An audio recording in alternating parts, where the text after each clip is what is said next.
All right, so I knew I needed to go deep in Christ. But how do I do that? Well, I think according to today's sermon, I think the first step would be worship. Oh, I do that. I really sing loud, and it's my favorite time in church.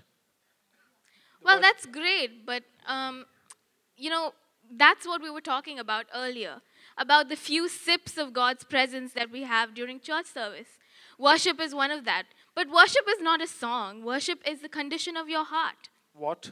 I thought all slow songs are worship and fast songs are praise. No, worship isn't a song at all. Worship is a lifestyle of fear of God and reverence for Him that comes out of the overflowing love that you have for Him in your heart. And the singing comes out of that love, the kind that comes from your heart. So much so that when you sing to God, you capture His attention, and then He shows up, and then you can hear Him and feel Him clearly. Wow, that almost unbelievable. But in our church, we do have best singers and good choir. God must be impressed with our worship. Well, that's what we look at, but God looks at our heart. Here, let me show you. Maybe this will make it clear. Welcome to our church, New Creation Full Gospel Church. Here at our church, we have the best praise and worship. But there's one problem. At first glance, it may seem that the congregation is worshiping with all of their hearts and their minds. We bring the sacrifice of praise into the house of the Lord. We bring sacrifice of praise into the house of the Lord. But if we look a little closer, it may look a little more like this. Didn't hear anything? That's the problem.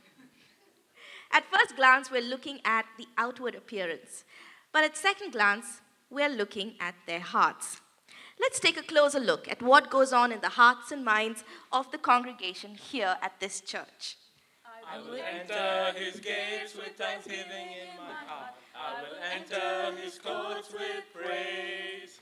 I will say, this is the day that the Lord has made.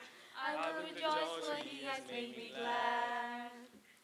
Oh, I'm so tired of standing. We've been standing it's 11 o'clock. Don't they know that God got the point already? And then when we finally sit down, they're going to take our hard-earned money, and then the preacher's going to go on and on. Don't they know I'm missing a game for this? This is The day, this is the day that the Lord has made, that the Lord has made. We will rejoice, we will rejoice and be glad in it, and be glad in it.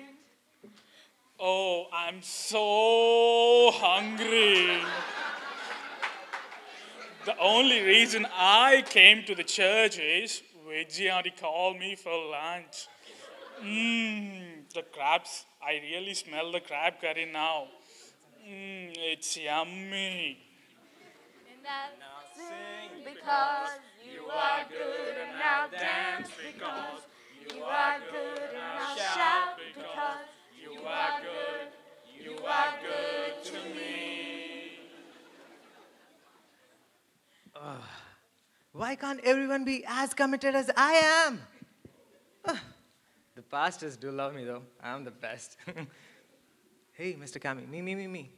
Get my good looks. Zoom. No, him, my good looks. Mine.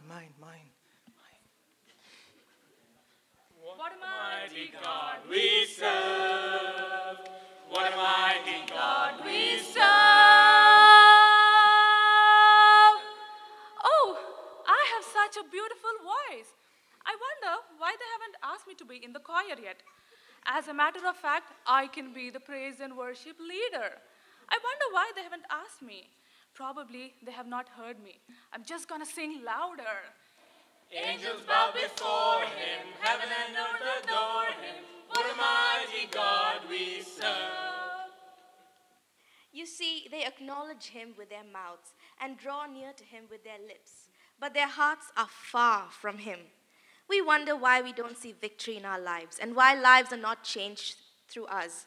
Sure, we know the words to the songs, but somewhere along the line, we're missing the meaning. I love you, Lord. wonder where all the money around here even goes.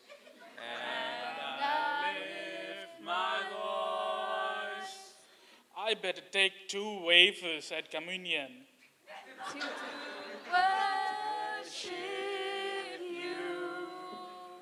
Only if the church worships like I do, God, this place would be much, much better. You camera guy outside. Rejoice! Oh, was that angels that I just heard? Oh, no, silly. That was my own voice. The time is coming and is now here when the Father is looking for true worshippers to worship Him in spirit and in truth. So the question to you is this: what will the Father hear when He listens to your heart?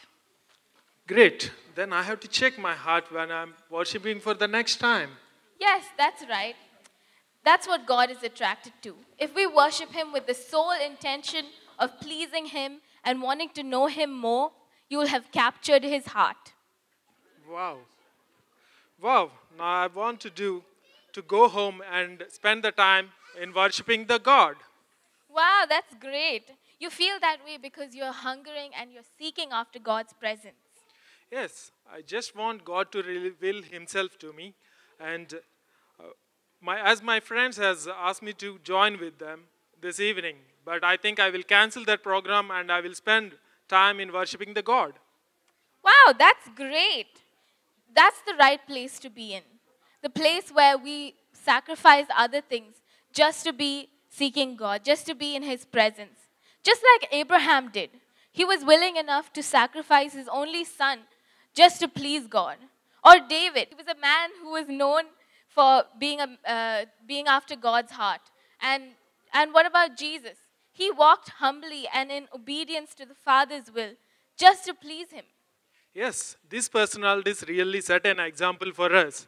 We have to sacrifice all the worldly things as Abraham did to please the God. And we have to be like seeking the God face, and we have to be in prayers so that we can deliver this generation and this land from the Goliath as David did. That's right. And as Jesus did, we need to take up our cross and follow Him. It's never going to be easy. But our hunger, our desire, our love for God will push us to a place of pure passion that nothing else will satisfy. We will never want to leave that deep place because seeking after His face would be the prize of our life.